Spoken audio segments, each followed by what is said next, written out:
Mexican security forces have captured the alleged cartel leader Ovidio Guzmán-López, son of the notorious drug lord known as El Chapo. Authorities say 10 soldiers and 19 criminal suspects were killed in the operation in the city of Culiacan as cartel members tried to prevent the arrest. The city's airport was even caught up in the violence. Terrified air passengers duck for cover as their plane comes under fire during takeoff. Outside Culiacan Airport, Ernesto Ramos captured the moment a Mexican Air Force plane was shot at.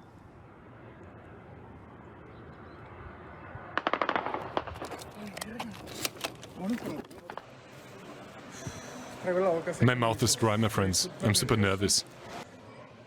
He and hundreds of others took shelter in the airport as the terror unfolded. I was filming when the armed forces arrived here at the airport, and they were welcomed with shots. We tried to leave, walking towards a friend's house, but we couldn't, because they were shot and the plane had to take off again.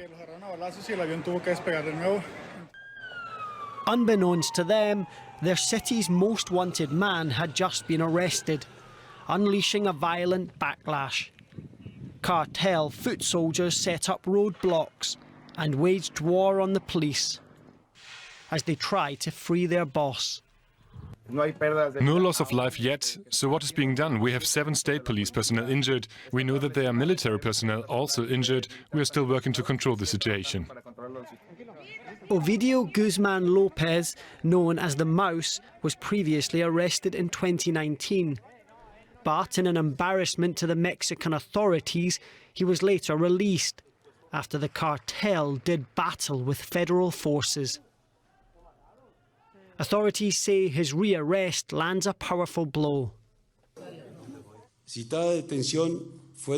arrest was the result of 6 months of reconnaissance and surveillance work in the area of influence of this criminal group, where it was known they carried out illicit activities. Officials confirmed Guzmán-López was flown to central Mexico. By nightfall, he was behind bars, transferred to a high-security prison outside the capital. His chaotic capture a major coup for American and Mexican law enforcement. And joining us for more is Laura Carlson. She's the director of the Americas program at the Center for International Policy in Mexico City. Ms. Carlson, welcome to the show. There have been violent scenes since the arrest of Ovidio Guzmán in the city of Culiacan. What's the situation now? Right now, as mentioned, there are a confirmed 29 people dead on both sides. The identities have not been released. There could be more. There are many people that are hospitalized and severely wounded in the confrontations that took place after his arrest. There are at least 5 other Mexican states that are on alert, especially border states, that they're expecting something of a cockroach effect or the violence to spread over into their own states and are taking measures as well. It looks as though most of the roadblocks have been lifted, according to local reports. However, it's expected that the violence will continue. We know this because of the pattern of violence in other situations, similar situations, throughout the history of the war on drugs here in Mexico. When a drug lord is taken out in what's called the kingpin strategy, there's almost inevitably an uptick in the violence, both localized and eventually on a national level, as it causes a fragmentation, a remobilization of the cartel. It causes turf wars. And so we're actually expecting that there will be more violence to come. He allegedly helped run the Sinaloa cartel for his father, El Chapo, who's, of course, serving a life sentence in the U.S. Sinaloa is the world's most powerful cartel. How big of a blow is Guzmán's arrest for them? We have to put this in the context. First of all, it's very important to mention that Ovidio Guzmán, the son of El Chapo, is not a major leader in the Sinaloa cartel, and the Sinaloa cartel now has major rivals. It doesn't have the hegemonic strength that it had in Mexico in the past. And so this blow on the level of the cartel hierarchy is not the highest ranks. of the cartels. He's not the one who was calling all the shots. In fact, his older brothers are really in a far more powerful position, as well as other leaders that were left within the Sinaloa cartel. So in that sense, we don't expect to see an immediate dismantling or weakening of the Sinaloa cartel. In fact, when we look at the overall effect of an act like this, of the arrest of Ovidio Guzman, we expect it to be negative for public security and safety in Mexico, with no substantial or perhaps even none whatsoever effect on the flow of illicit drugs to the United States. And this is simply because this war on drugs model of taking out the drug lords while leaving the structures, including the huge demand in the United States, in place doesn't work. It never has worked anywhere. It certainly never worked in Mexico since it was launched at the end of the year 2006.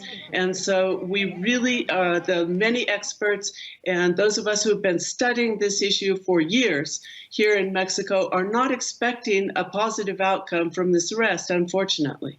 What do you make of the timing of this arrest? Because Joe Biden is set to visit Mexico in a couple of days. I think the time is everything.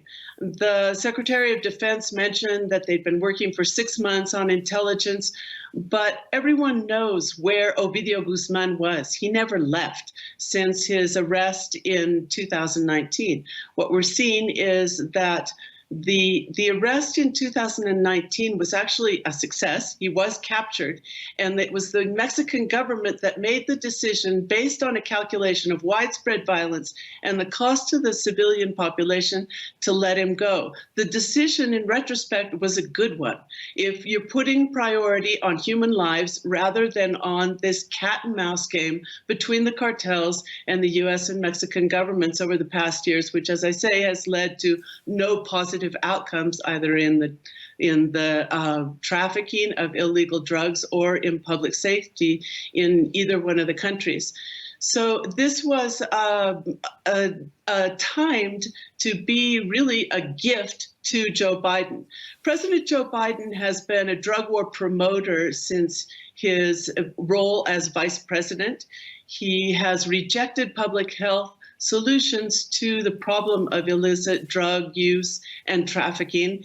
And he's the architect of Plan Colombia, and he's been very firm in enforcing the same model, failed model, in Mexico and in Central America. So the Mexican government can now say, see, we're not soft on these cartels. We captured one of the persons who had, he had a $5 million reward on him from the State Department, and they'll be able to use that as leverage in some of the other negotiations. But it's not a good calculation for the populations themselves. And Laura Carlson says that this is for show, but it won't change anything. Thank you so much joining us tonight from Mexico City, Laura Carlson. Thank you.